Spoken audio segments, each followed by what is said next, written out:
दोस्तों, आज इस वीडियो में हम जानेंगे भारत की राजधानी में चल रहे एक राजनीतिक घमासान के बारे में। दोस्तों, 2015 के बाद में जब से दिल्ली में आम आदमी पार्टी की सरकार बनी है, तब से ही केंद्र सरकार और राज्य सरकार के बीच में एक पॉलिटिकल टसल चल रहा है, एक पावर टसल चल रहा है, एक पावर का कॉन्फ्लिक्ट चल रहा है। उसी की कड़ी में कल लोकसभा में एक बिल पास होता है, जिसके बाद में काफी ज्यादा न्यूज एनालिसिस आए हैं। तो आपको मैं डिटेल में इस वीडियो में बताने की कोशिश करूंगा, पूरा बैकग्राउंड के साथ में, कि आखिर इसकी शुरुआत कहां से होती है और प्रेजेंट टाइम में ये बिल क्या चीजें चेंज करेगा। और आप सभी जानते हैं कि इसकी कॉन्स्टिट्यूशनैलिटी को भी चैलेंज किया गया है सुप्रीम कोर्ट के अंदर में। तो सारी चीजें हम डिटेल में जानेंगे इस वीडियो के अंदर में, तो मेरे साथ बने रहिएगा। और आगे बढ़ते हैं तो मैं आपको बता दूं कि आपको अगर यूपीएससी की तैयारी करना है तो आप स्टडी IQ IAS का ये बैच ज्वाइन कर सकते हैं। 11 अगस्त से इसके अंदर में क्लासेस शुरू हो जाएंगी। तो कल लोकसभा ने वॉइस वोट के साथ में एक बिल को पास किया, जिसको हम कई बार न्यूज में सामान्य भाषा में पढ़ते हैं कि दिल्ली का ऑर्डिनेंस बिल पास हो गया है। लेकिन उस पे आने से पहले मैं एक बार आपको दिल्ली के बारे में इतिहास बताना चाहता हूं। इतिहास वो मुगल वाला इतिहास नहीं, कॉन्स्टिट्यूशनल इतिहास। तो दिल्ली अपने आप में एक स्पेशल स्टेटस लेकर रखता है, और उसको ये स्पेशल स्टेटस देता है आर्टिकल 239 कैपिटल AA। ये हमारे कॉन्स्टिट्यूशन के अंदर में ओरिजिनली नहीं था। आप सभी जानते हैं कि आप सभी ने ये न्यूज में पढ़ा होगा, सुना भी होगा कि दिल्ली, जहां पर एक तरफ में यूनियन टेरिटरी है, दूसरी तरफ में यहां पर राज्य की सरकार भी होती है। जैसे आपको एग्जांपल दूं, चंडीगढ़, वो भी तो यूनियन टेरिटरी है, लेकिन वहां पर क्या कोई राज्य सरकार है? नहीं। तो यहां से आपको अंदाजा लगता है कि दिल्ली अपने आप में एक स्पेशल है। तो ये जो स्पेशल स्टेटस इसे मिलता है, वो इस आर्टिकल 239 कैपिटल AA के तहत में इसको मिलता है। और इसको हमारे संविधान में ऐड किया गया 69th कॉन्स्टिट्यूशनल अमेंडमेंट एक्ट के साथ में, जिसने दिल्ली को स्पेशल स्टेटस दिया। तो याद रखिएगा, आपकी जानकारी के लिए आपको पता होना चाहिए कि S बालाकृष्णन कमेटी ने रिकमेंडेशन करी थी, जिसके बेसिस पर यह आर्टिकल को ऐड किया गया। अब इस आर्टिकल से दो चीजें निकल कर आएंगी, ये चीज समझने की कोशिश करिएगा। दिल्ली एक यूनियन टेरिटरी है। जनरली हम जब यूनियन टेरिटरीज को देखते हैं तो उसको कौन गवर्न करता है? सेंट्रल गवर्नमेंट, यानी कि यूनियन गवर्नमेंट उसको गवर्न करती है। लेकिन हमने यहां पर एक स्पेशल चीज और ऐड करी कि दिल्ली के अंदर में लेजिस्लेटिव असेंबली भी होगी, यानी कि यहां की विधानसभा भी होगी। और विधानसभा होगी तो क्या होगा?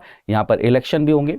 इलेक्शन होंगे तो क्या होगा? यहां पर CM and council of minister भी होंगे। यहां से आपको ये चीज समझ में आ गई कि दो चीजें हैं कि दिल्ली के अंदर में जो डुअल गवर्नमेंट का कॉन्सेप्ट आया कि एक तरफ में प्रेसिडेंट यानी कि सेंट्रल गवर्नमेंट, उनके बिहाफ पर कौन? LG साहब यहां पर क्या कर रहे हैं? गवर्न कर रहे हैं। और दूसरी तरफ में कौन है? दिल्ली की चुनी हुई सरकार, जिसको आप आजकल जो CM और काउंसिल ऑफ मिनिस्टर के रूप में यहां पर देखते हैं।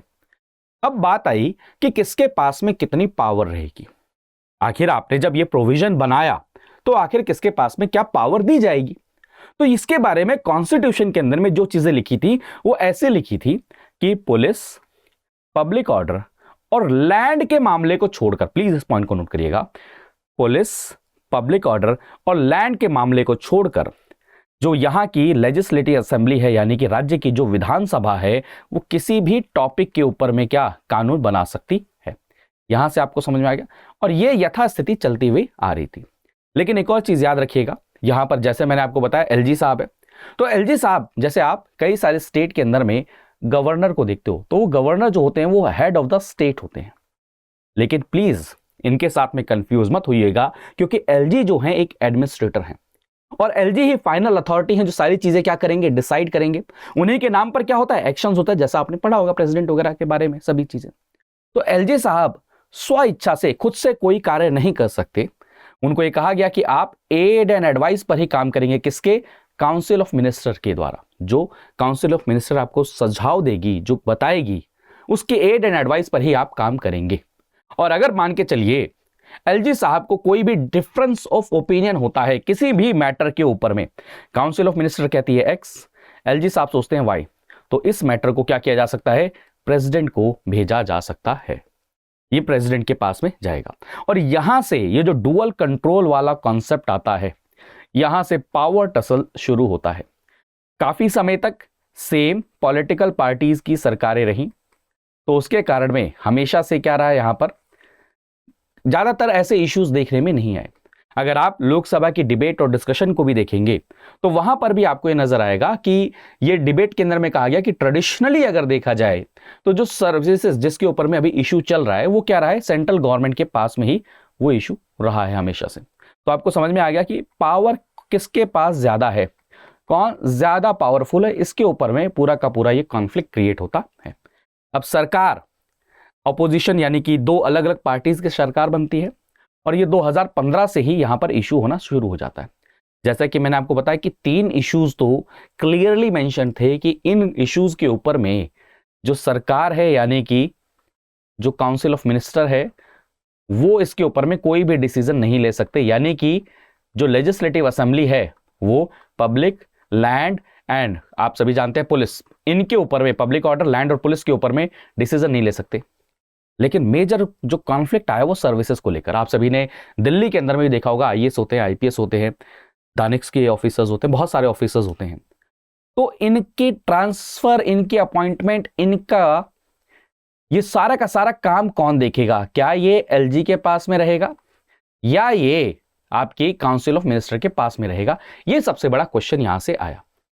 तो सुप्रीम कोर्ट में ये 2015 से ही चल रहा था, 2019 हुई, 2019 के अंदर में सुप्रीम कोर्ट ने अपनी एक जजमेंट के अंदर में ये कहा, पहले क्या हुआ, एक और चीज याद रखिएगा, सुप्रीम कोर्ट ने पहले स्प्लिट वर्डिक्ट दे दिया, यानी कि एक ने कहा कि भाई साहब ये एलजी के पास रहना चाहिए, एक ने कहा कि ये सरकार के पास में रहना चाहिए। फिर मामला दोबारा से डाला गया और कॉन्स्टिट्यूशनल बेंच बैठी जिसने मई 2023 में एक जजमेंट दी। जजमेंट में क्या बोला कि जो सर्विसेज की पावर है, जो सर्विसेज का जो पूरा एम्बिट है वो किसके पास रहेगा, दिल्ली सरकार के पास में रहेगा, यानी कि एलजी के पास में सर्विसेज वाला मामला नहीं रहेगा। और एलजी के पास में क्या है, आप यहां पर देख सकते हैं, पब्लिक ऑर्डर, पुलिस और लैंड। मैं बार बार ये पॉइंट इसलिए क्लियर कर रहा हूं क्योंकि यहीं से इशू आता है। अब इस ऑर्डर को नलिफाई करने के लिए, क्योंकि इसी ऑर्डर के अंदर में सुप्रीम कोर्ट ने यह लिखा कि पार्लियामेंट कोई भी लॉ क्रिएट कर सकती है चीजों को और क्लैरिफाई करने के लिए और सुटेबल बनाने के लिए। तो इसको काउंटर करने के लिए और उसके अंदर में और क्लैरिटी लाने के लिए एक ऑर्डिनेंस लाया जाता है। ऑर्डिनेंस क्या है, एक कानून ही है जो आकस्मिक स्थिति, इमरजेंसी सिचुएशन या फिर ऐसा लगे कि अर्जेंट कोई सिचुएशन है उस समय पर लाया जाता है, जहां पर सेम कानून की तरह रहता है, जहां पर जब या तो आपकी लोकसभा या राज्यसभा दोनों में से कोई भी हाउस सेशन में ना चल रहा हो या फिर दोनों ही सेशन में ना चल रहा हो, तब इसको लाया जा सकता है। तो क्या लेकर आए, ऑर्डिनेंस लेकर आए। अब एक शर्त याद रखिएगा, ऑर्डिनेंस लाइफ टाइम नहीं रहता, ये पॉइंट प्लीज नोट करिएगा। जो अध्यादेश जिसको हम ऑर्डिनेंस बोल रहे हैं वो जब लाया जाता है उसके बाद में उसकी एक लाइफ है, मैक्सिमम लिमिट पता है कितनी है आपको, 7.5 महीने। इससे ज्यादा समय के लिए ऑर्डिनेंस नहीं रह सकता। मैं और सरल भाषा में समझाऊं तो ऑर्डिनेंस को इस तरीके से समझिए कि आप ऑर्डिनेंस ले आए, कब लाए हैं, जब सेशन नहीं चल रहा, सत्र नहीं चल रहा है। तो शर्त क्या है कि जब भी सत्र शुरू होगा, सेशन शुरू होगा, तो 6 वीक के अंदर में आपको इस ऑर्डिनेंस को क्या करना पड़ेगा, पास कराना पड़ेगा। अब आ जाइए आज प्रेजेंट में, अभी क्या चल रहा है, मॉनसून सत्र चल रहा है। तो यानी कि जैसे ही मॉनसून सत्र आया होगा, क्या होगा, इस ऑर्डिनेंस को बिल के रूप में पेश किया जाएगा। और यही तो पूरा का पूरा डिबेट डिस्कशन चल रहा है। तो मैं आपको क्या समझा रहा था कि सुप्रीम कोर्ट ने एक ऑर्डर दिया 2023 के अंदर कि सर्विसेज जो है किसके पास रहेंगी, गवर्नमेंट के पास रहेंगी। अब इसको नलिफाई करने के लिए एक ऑर्डिनेंस लेकर आए। उस ऑर्डिनेंस के अंदर में जो सर्विसेज की पावर है किसको दे दी गई, एलजी साहब को दे दी गई, यानी कि 3 से अब कितनी होगी, एक एक्स्ट्रा 4 दे दी गई। तो सुप्रीम कोर्ट के अंदर में अभी जो केस चल रहा है वो ये चल रहा है, क्या ऑर्डिनेंस के थ्रू हम कॉन्स्टिट्यूशन के अंदर में अमेंडमेंट कर सकते हैं या नहीं कर सकते, इसके ऊपर में अभी केस चल रहा है ऑलरेडी। और इस ऑर्डिनेंस के अंदर में कुछ स्पेशल प्रोविजंस को लाया गया। क्या लाया गया कि कंट्रोल जो सर्विसेज का है वो किसके पास में चला जाएगा, आपके एलजी साहब के पास में चला जाएगा। और यहां पर एक बहुत इंपॉर्टेंट चीज क्या क्रिएट की गई, एक अथॉरिटी को क्रिएट किया गया। उस अथॉरिटी का नाम क्या है, national capital civil services authority, जो क्या करेगा, रिकमेंडेशन देगा, किसको, एलजी को देगा, और उसके बेसिस पर क्या लेंगे, वो डिसीजन लेंगे। लेकिन एलजी किसके द्वारा अपॉइंटेड है, यूनियन गवर्नमेंट के द्वारा। और जो आपकी national capital civil services authority है वो उसके अंदर में कौन कौन होंगे? चीफ मिनिस्टर होंगे, जो कि आप जानते हैं वो चेयरपर्सन के नाते रहेंगे, प्लस में प्रिंसिपल होम सेक्रेटरी भी रहेंगे दिल्ली के, प्लस में आपके क्या रहेंगे, जो चीफ सेक्रेटरी हैं दिल्ली के वो भी रहेंगे। अब आप सभी जानते हैं कि principal home secretary and chief secretary ये क्या है, सेंट्रल गवर्नमेंट के द्वारा अपॉइंटेड है। तो बाय डिफॉल्ट ये कहा गया कि सेंट्रल गवर्नमेंट के पास में क्या चली गई, सर्विसेज चली गई। अब इसी को ही चैलेंज किया कहां पर, सुप्रीम कोर्ट के अंदर में भी। और जैसा कि मैंने आपको बताया कि जब भी कोई ऑर्डिनेंस आता है तो उसको एक बिल के रूप में पास कराना बहुत ज्यादा जरूरी है, वरना वो क्या हो जाता है, लैप्स कर जाता है। और इस बिल को लोकसभा के अंदर में क्या हो गया, ये पास हो चुका है। बताया जा रहा है कि सोमवार के दिन ये बिल राज्यसभा में लेकर आया जाएगा और ज्यादातर चांसेस जो लग रहे हैं कि राज्यसभा में भी क्या हो जाएगा, ये पास हो जाएगा। तो यानी कि आखिरी जो गेंद है वो किसके पाले में होगी, सुप्रीम कोर्ट के पास में होगी कि चीजें कैसे क्या यहां पर वो डिसीजन लेते हैं। लेकिन आई थिंक आपको ये पूरा बैकग्राउंड मैं क्लियर कर पाया हूं कि चीजें चल कैसे रही हैं, कि दिल्ली को एक स्पेशल स्टेटस का दर्जा मिला है, पहली बात। उसके बाद में देखा जाए तो यहां पर 3 ऐसे टॉपिक थे जिनके ऊपर में ट्रेडिशनली ऐसे नॉर्मल बना हुआ था कि एलजी साहब इनको देखते थे और जो लेजिस्लेटिव असेंबली इसके में इंटरफेयर नहीं करती। मेजर फिर कंसर्न आया सर्विसेज को लेकर कि सर्विसेज को लेकर कौन किसको क्या करेगा, गवर्न करेगा। अब हर किसी के आरोप प्रत्यारोप होते हैं। जो दिल्ली सरकार है उसका ये कहना है कि सर्विसेज को अपने पास में इसलिए रखना चाहते हैं कि इसके कारण में क्या होगा, दिल्ली की सरकार बिल्कुल भी काम नहीं कर पाएगी। और सेंट्रल गवर्नमेंट का कहना यह है कि क्योंकि सर्विसेज ऑलरेडी हमेशा से क्या रही हैं, हमेशा सेंट्रल गवर्नमेंट के पास में रही है, फर्स्ट पॉइंट। और दूसरा ये कहा जा रहा है कि क्योंकि कई सारे ऐसे करप्शन के केसेस हैं जिनको हमें क्या करना है, चेक करना है, उसके लिए क्या है, सर्विसेज को अपने पास में गवर्नमेंट रखना चाहती है। वो पॉलिटिकल इश्यूज है, उनके अंदर में हम नहीं जाएंगे, हम मेजर जो बात करेंगे कॉन्स्टिट्यूशनैलिटी की। तो फर्दर मार के चलिए, अगर ये चीज होती है तो ये क्वेश्चन जाएगा, मेजर जो क्वेश्चन जाएगा कि क्या ऑर्डिनेंस के थ्रू कॉन्स्टिट्यूशन के अंदर में अमेंडमेंट करके आप 3 पॉइंट से 4 पॉइंट कर सकते हैं। पहला क्वेश्चन ये जाएगा। तो यहां पर देखते हैं सुप्रीम कोर्ट क्या डिसीजन फर्दर लेता है। तो आई थिंक मैंने बहुत सरल भाषा में आपको ये क्लियर करने की कोशिश करी कि पॉलिटिकल जो इशू चल रहा है, जो कॉन्फ्लिक्ट चल रहा है, वो क्यों चल रहा है, इसका पॉसिबल आउटकम सॉल्यूशन क्या हो सकता है। तो ऐसे ही और वीडियोज के लिए आप मेरे साथ बने रहिए। ध्यान रखिए अपना, मुस्कुराते रहिए, पढ़ते रहिए। जय हिंद दोस्तों।